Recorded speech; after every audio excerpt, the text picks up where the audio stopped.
Welcome to the Deep Dive. We're here to sift through stacks of information, pull out those key nuggets, and help you get genuinely well-informed. Today, we're doing something pretty fascinating, I think. We're going back in time, but looking at ideas that feel incredibly current. We're diving into Alexis de Tocqueville and his really profound work, Democracy in America. Our mission today is to unpack what he called the frictions of freedom, these inherent tensions, maybe surprising side effects that pop up in democratic societies.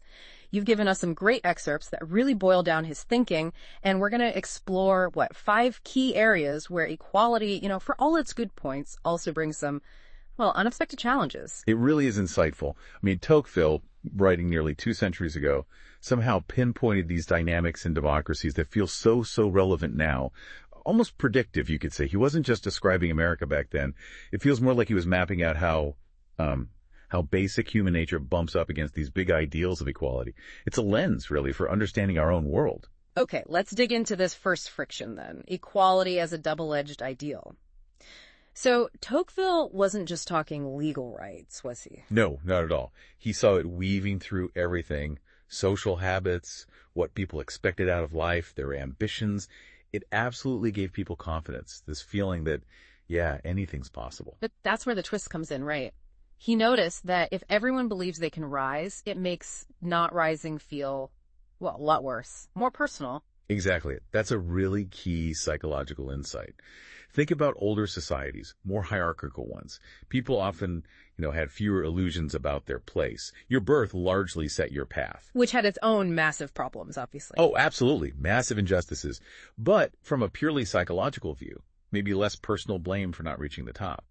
In a democracy, though, when those external barriers are supposedly gone, status anxiety just skyrockets. Yeah. Because theoretically, no position is out of reach. So you start comparing yourself, not just to your neighbors, but kind of everyone. Which can make you constantly restless, even if you're doing okay. Precisely. Even if you're prosperous by historical standards, or even compared to many around you, it shifts failure from bad luck to a personal shortcoming. Yeah. That definitely rings true. Your sources had that example, Marcus the mechanic. Right, Marcus.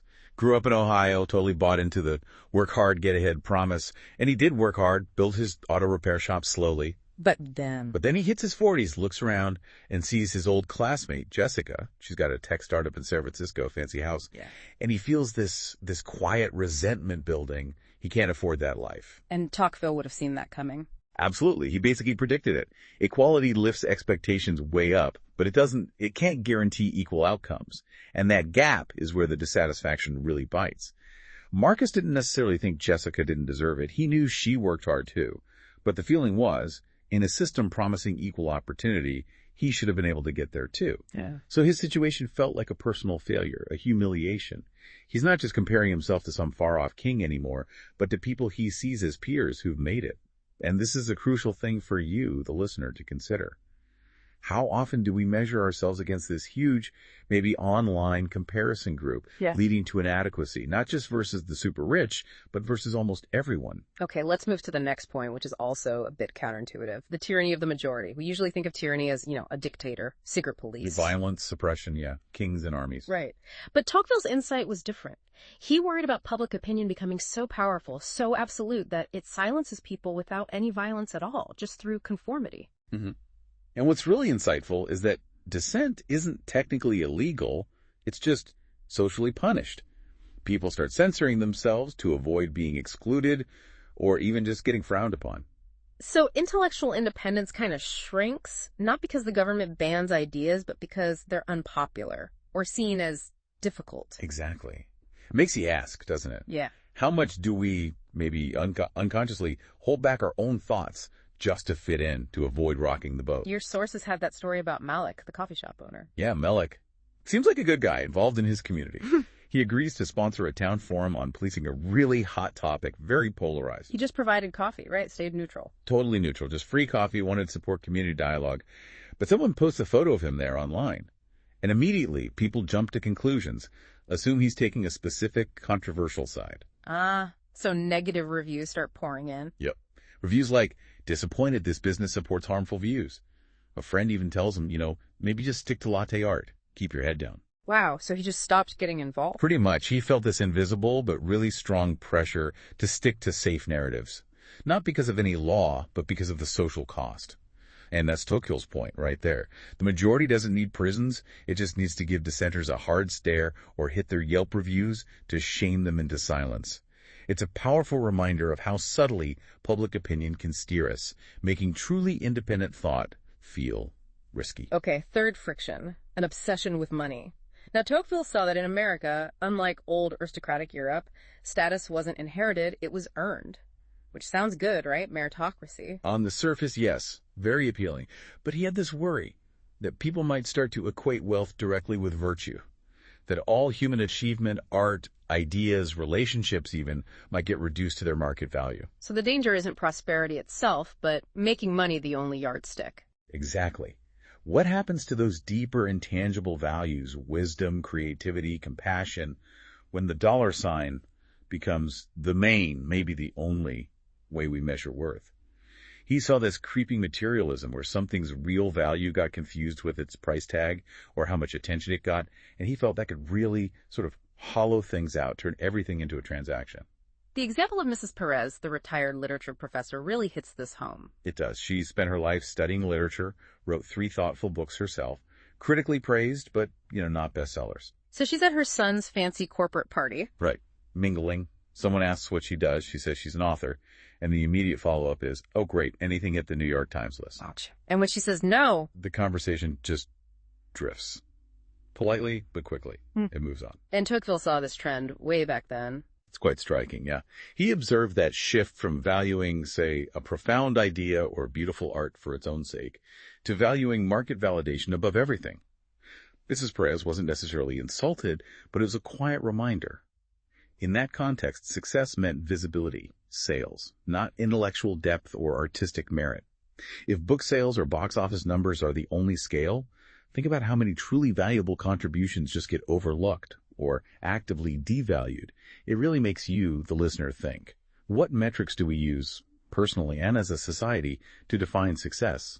And are we maybe missing the stuff that doesn't have an obvious price tag? Okay, number 4. This one touches a nerve, I think. The idea that everyone's created equal is fundamental, obviously, but Tocqueville worried this could lead to a suspicion of distinction, maybe an erosion of excellence. Basically, he saw that democracy could foster this strong anti-elitist streak, which can be healthy in some ways, but also problematic when that elitism is actually just genuine, hard-won expertise. So a reluctance to admit that some people might actually know more or be more skilled. Yeah, precisely. The desire to treat everyone's opinion as equally valid can sometimes flatten judgment. Experts get dismissed as arrogant or out of touch just because they have specialized knowledge. It definitely raises the question, are we sometimes so worried about seeming elitist that we shut down valuable expertise even when it could benefit us? The story of Dr. Lin, the surgeon, seems relevant here. Very. Experienced surgeon, 12 years, known for skill and compassion, volunteers at clinics. And a patient demands an MRI she knows is unnecessary. Right. She explains, based on clinical evidence, why it's not needed. Potentially even slightly harmful due to radiation. Patient feels dismissed, goes online, posts something like, "Doctors think they know everything. So arrogant." And people pile on. Hundreds of likes, comments, some even saying AI should replace her. It's stark. And what's really striking, I think, is how Dr. Lin's years of training and ethical judgment just seem to evaporate in that online storm. It wasn't the post itself that shook her, but how little her actual expertise seemed to matter against one person's feelings, amplified by the crowd. When every voice is treated as equally informed, whether it is or isn't, respect for real, verified knowledge can just get drowned out. And for you, the listener, it highlights this modern challenge. How do online platforms sometimes elevate uninformed opinions right alongside expert knowledge?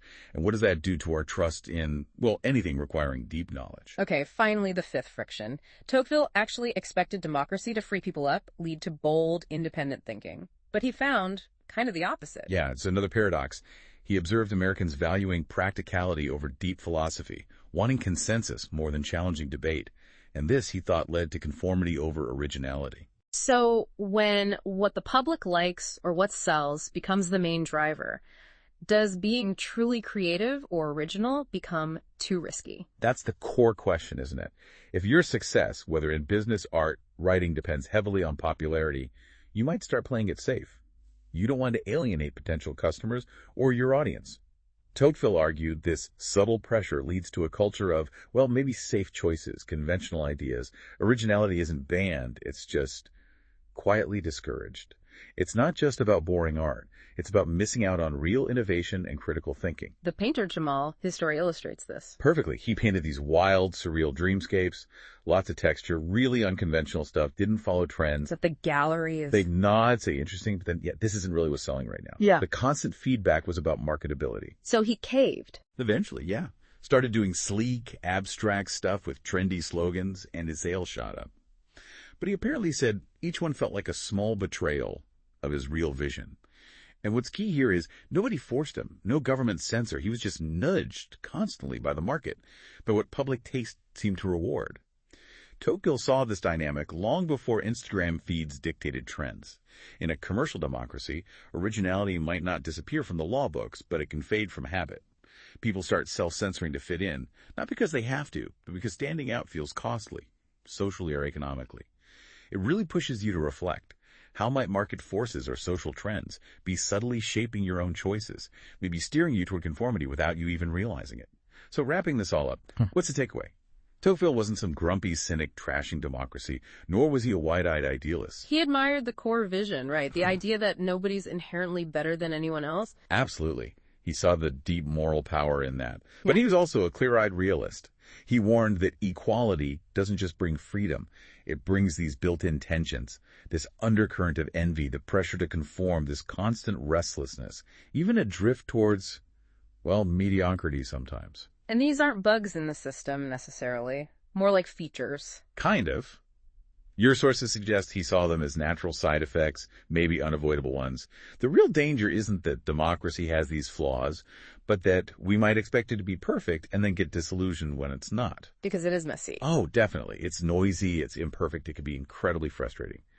But Tocqueville still saw it as the best shot we have for a society based on justice and basic human dignity. So the challenge isn't to ditch democracy when it gets tough, but to understand these frictions are part of the deal. The price we pay for being free and equal. That seems to be his message. It's not the price for chaos, but the price for that very privilege. Which leaves us, and you, with a really important question to chew on. Knowing these frictions exist, how can we, as individuals, as communities, try to cultivate the things that push back against them? How do we consciously make space for authenticity, value real expertise, encourage nuanced thinking, instead of just defaulting to easy conformity or chasing superficial success? What stands out most to you from this deep dive into Tocqueville's thinking? We really hope this gives you a shortcut to being better informed, and maybe just a fresh way to look at the bumps and complexities in our own democratic lives. Until next time on The Deep Dive.